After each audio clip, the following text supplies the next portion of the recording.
आवश्यक है कि हम सावधान रहकर संक्रमण से खुद भी बचे, दूसरों को भी बचाएं।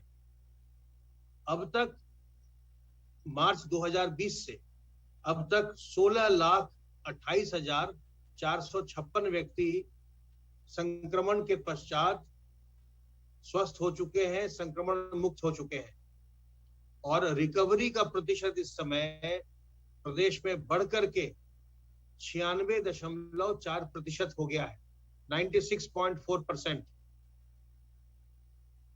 कल पोर्टल पर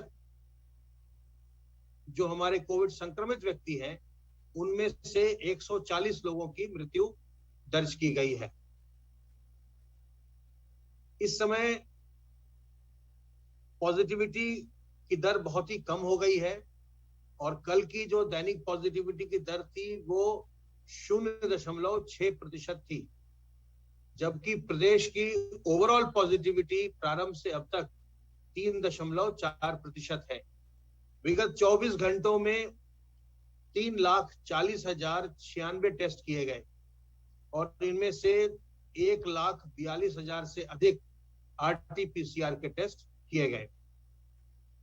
अब तक कुल मिलाकर प्रदेश में 4,90,96,625 टेस्ट पूरे किए जा चुके हैं। कल भी जनपदों के द्वारा प्रयोगशालाओं को, राजकीय प्रयोगशालाओं को 1,41,983 RT-PCR के सैंपल भेजे गए। आप समझ सकते हैं कि प्रदेश में कितनी बड़ी संख्या में और कितने बड़े स्तर पर टेस्टिंग का कार्य निरंतर चल रहा है। जहां मार्च 2020 में जब ये बीमारी शुरू हुई थी तो RT-PCR के एक भी टेस्ट करने की क्षमता नहीं थी, उसकी तुलना में आज हम प्रतिदिन 1.5 लाख के करीब हम टेस्ट RT-PCR से करते हैं और लगभग हम 3.5 लाख टेस्ट कुल मिलाकर के एंटीजन, RT-PCR और ट्रूनेट के टेस्ट मिलाकर करते हैं।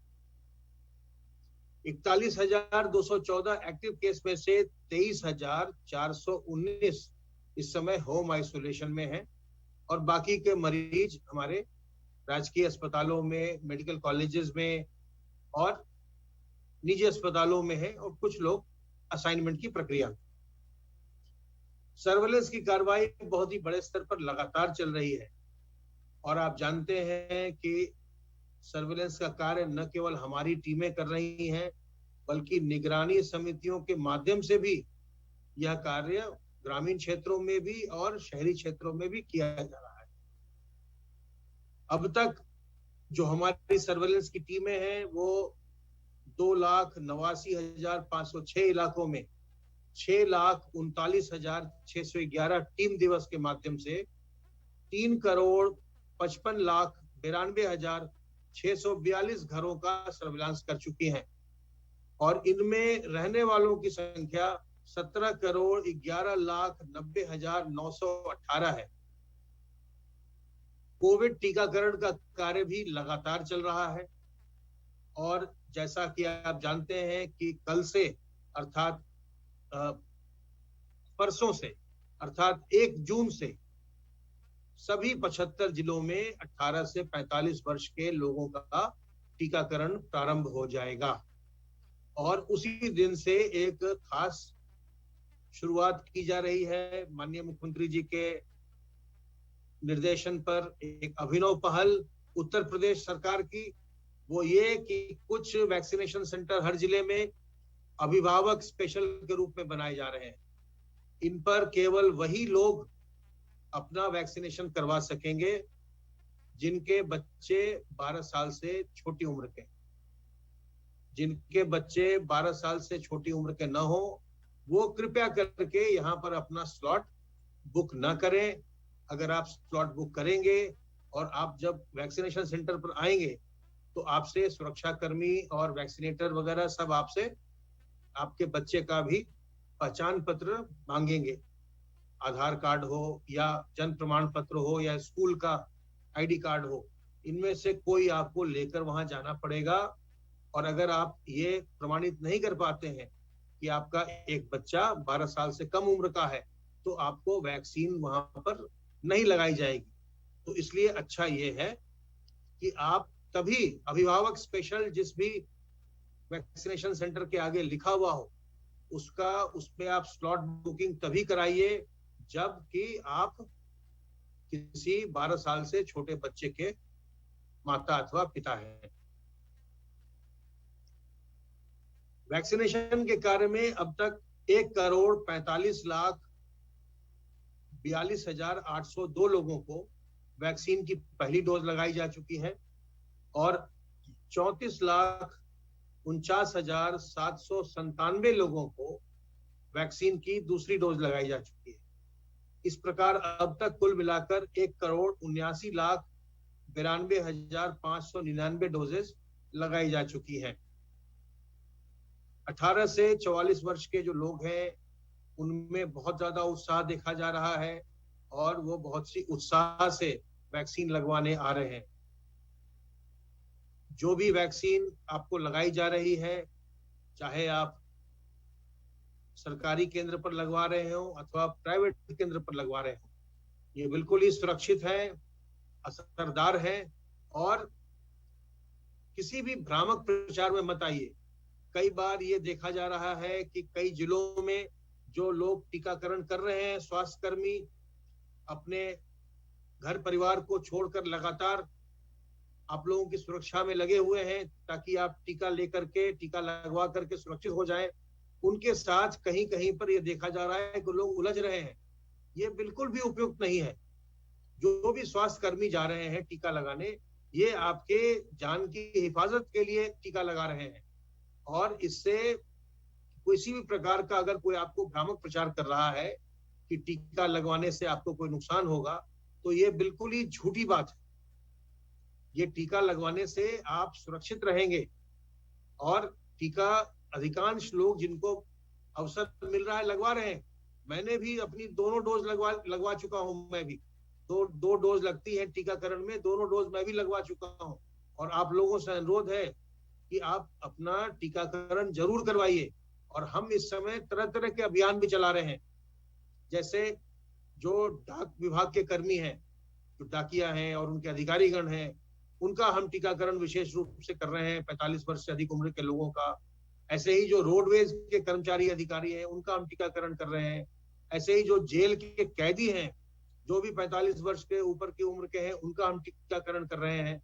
इस तरह से बहुत सारे लोगों का हम टीकाकरण कर रहे हैं और जो लोग दूसरों के संपर्क में ज्यादा आते हैं, उनका टीकाकरण भी हम विशेष रूप से करेंगे।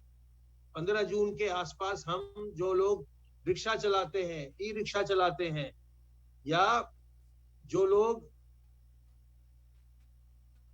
इस तरह के और कार्यों में लगे हैं, बस के ड्राइवर हैं, तो उन सबों का भी हम टीकाकरण का कार्य करेंगे। जो प्राइवेट बसेस के भी ड्राइवर होंगे या रिक्शा चालक हैं, 3 व्हीलर के चालक हैं, इन सब का, या फिर जो रेहड़ी पटरी के दुकानदार हैं, जो सड़क किनारे पटरी पर सौदा बेचते हैं, सामान बेचते हैं, जिनके संपर्क में सभी लोग आते हैं, उन सबों के लिए भी हम विशेष अभियान 15 जून से हम चलाएंगे।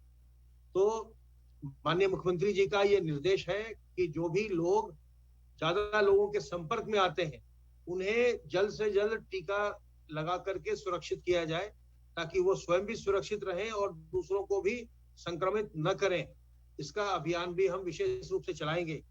1 तारीख से हम जो हमारे जिलों में जो जुडिशरी के अधिकारी कर्मचारी हैं, उनके लिए भी हम अभियान चला रहे हैं।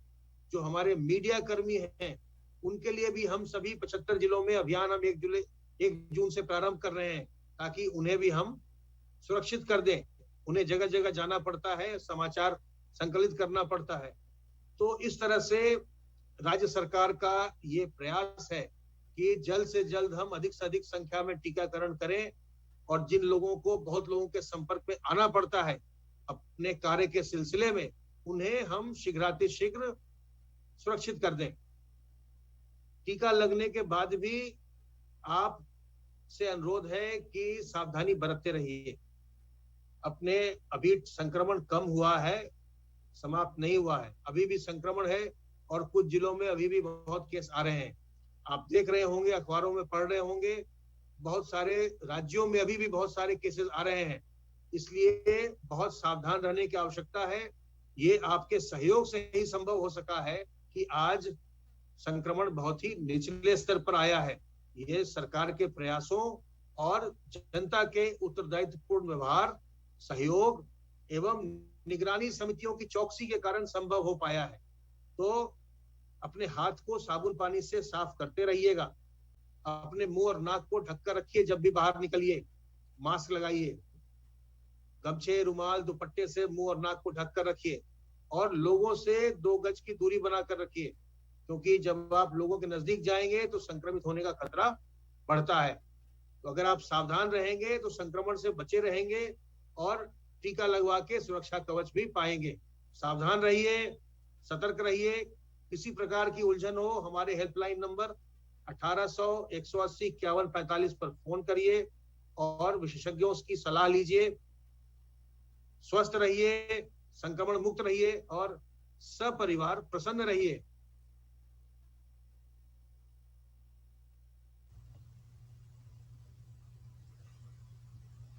धन्यवाद अमित जी। अमित जी ने आपको अभी बताया प्रदेश में संक्रमण कम हो रहा है। मैं यहाँ बताना चाहूँगा कि माननीय मुख्यमंत्री जी के निर्देशन में जो विशेष रणनीति प्रदेश सरकार द्वारा चलाई जा रही है, जिसमें कि 3T, ट्रेस, टेस्ट और ट्रीट, और उसके साथ साथ जो माननीय मुख्यमंत्री जी ने जो उनकी सोच के हिसाब से उन्होंने जो सोचा कि जीवन भी बचाना है, जीविका भी बचानी है, इस क्रम में जो एक आंशिक कोरोना कर्फ्यू लगाने के बाद लोगों का एक मूवमेंट जो है रिस्ट्रिक्ट किया, और उसके साथ साथ सबको टीका लगाने की जो योजना है उस पर जो काम चल रहा है, तो ये पूरे जो 5 तत्व 3T, कोरोना कर्फ्यू और टीकाकरण, ये पांचों ने मिलकर अपना ये प्रभाव दिखाया है। और इसका सत्यापन और इसका जो कोरोना हमारे जिलों में जो काम कर रहे कोरोना वॉरियर हैं, कोरोना योद्धा हैं, उनका उत्साह बढ़ाने का काम जो मुख्यमंत्री जी ने खुद किया। उन्होंने लगभग 20 दिन में 5,500 किलोमीटर हेलीकॉप्टर से, कार से जाकर 18 मंडलों में, लगभग 40 जनपदों में जाकर खुद उन्होंने अस्पतालों का निरीक्षण किया। कोरोना के भी अस्पतालों में वो गए, गाँव में निगरानी समितियों के कार्य को प्रोत्साहित किया, निगरानी समितियों का कार्य देखा, इंटीग्रेटेड कंट्रोल रूम जो हर जिले में बने हुए हैं उनकी फंक्शनिंग देखी कि वो कैसे काम कर रहे हैं। फिर वो वहाँ पर स्थानीय लोगों से मुलाकात की, यहाँ तक कि वो जो कोरोना से प्रभावित लोग हैं उनसे भी मिले, कंटेनमेंट जोन में गए, ये कंटेनमेंट जोन में कैसा चल रहा है, जो कोरोना से प्रभावित लोग हैं उनसे टेली कंसल्टेशन, दूरभाष पर बात हो रही है, उनका कोई हालचाल ले रहा है, हालचाल लेने की क्या प्रक्रिया है। तो ये सारे अभियान का ये नतीजा है कि रिकॉर्ड 30 दिन में जो एक्टिव मामले प्रदेश में 3,10,000 तक पहुंच गए थे, वो एक्टिव मामले अब जैसा अमित जी ने बताया बहुत कम अब रह गए हैं, लगभग 87% कम हो गए हैं। और इसके साथ साथ जो प्रतिदिन आने वाले मामले थे, जो कि एक समय में 38,000 मामले भी आ रहे थे, वो घट के 95% घट गए हैं और केवल 5% रह गए हैं। 2,000 प्रतिदिन से भी कम हो गए हैं। मैं यहाँ ये बताना चाहूँगा दर्शकों को कि यदि हम इसका एक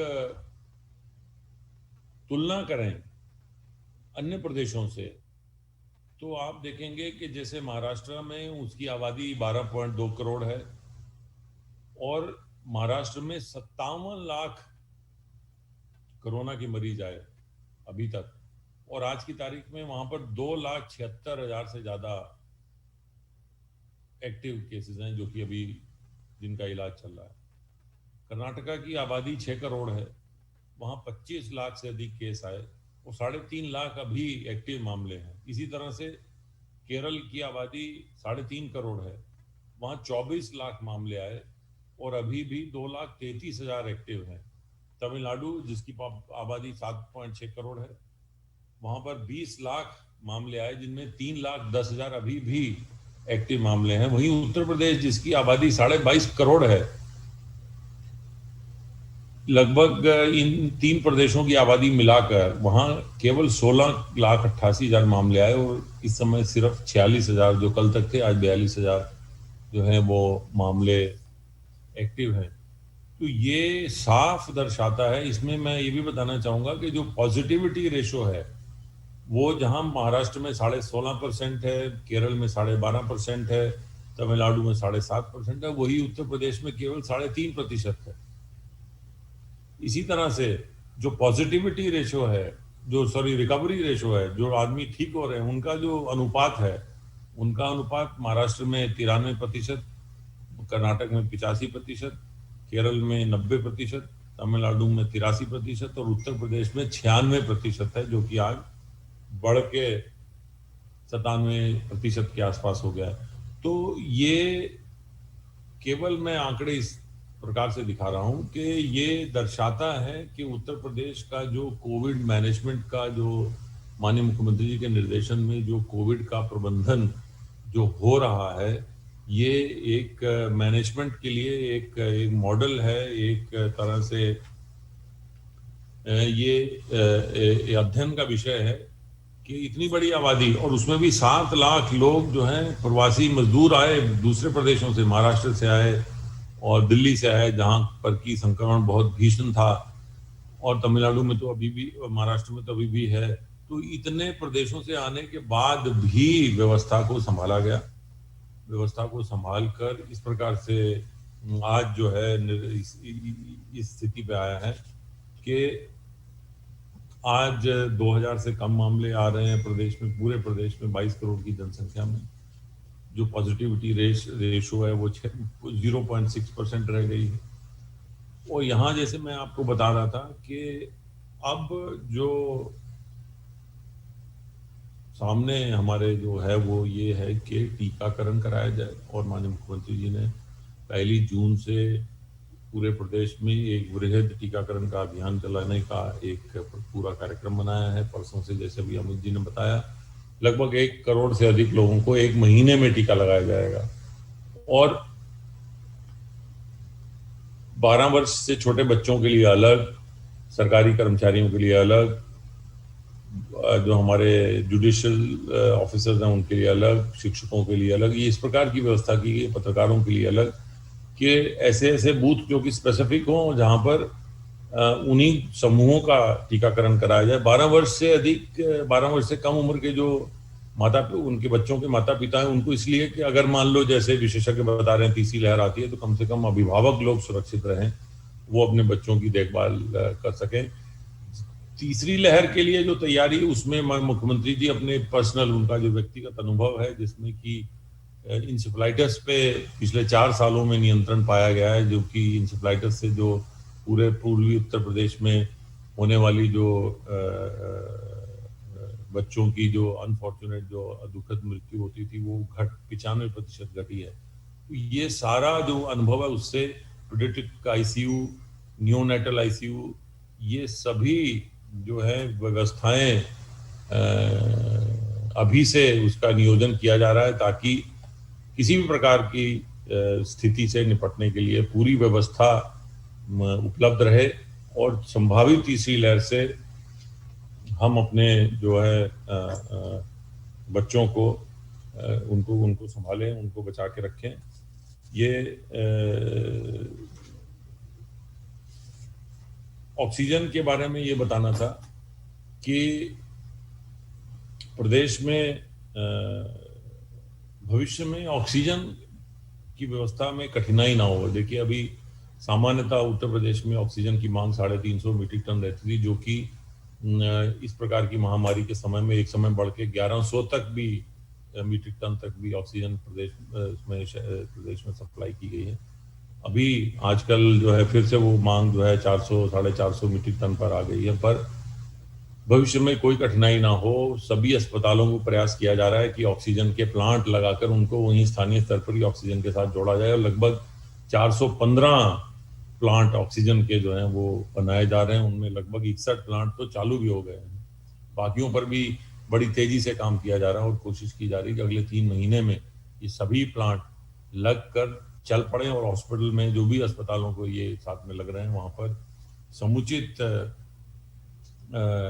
ऑक्सीजन की व्यवस्था रहे, ताकि अगर किसी प्रकार ऑक्सीजन की जरूरत पड़ती भी है तो वो ऑक्सीजन को कहीं से मंगाना ना पड़े, ऑक्सीजन स्थानीय स्तर पर ही उपलब्ध हो जाए, वहीं पर ही उसको ट्रांसपोर्टेशन की आवश्यकता ना पड़े। ये सारी व्यवस्थाएं मैंने आपको बताया और अन्य प्रदेशों से भी ये फिगर्स के साथ मैंने आपको कंपैरिजन ये बताया कि जो उत्तर प्रदेश का एक विशेष जो मॉडल है वो एक अध्ययन का विषय है कि कितनी तेजी से जो है ये जो 3T और माननीय मुख्यमंत्री जी के द्वारा जो आंशिक कोरोना कर्फ्यू और वैक्सीनेशन, टीकाकरण और माननीय मुख्यमंत्री जी के दौरे, ये सब ने मिलकर जो है ये संक्रमण को बहुत कम कर दिया है। लगभग 2000 से कम भी अब मामले आते हैं। तो ये सारी प्रक्रिया जो है, इसके साथ साथ कोरोना का संक्रमण होने के बावजूद भी प्रदेश सरकार किसानों के लिए के हित में कार्य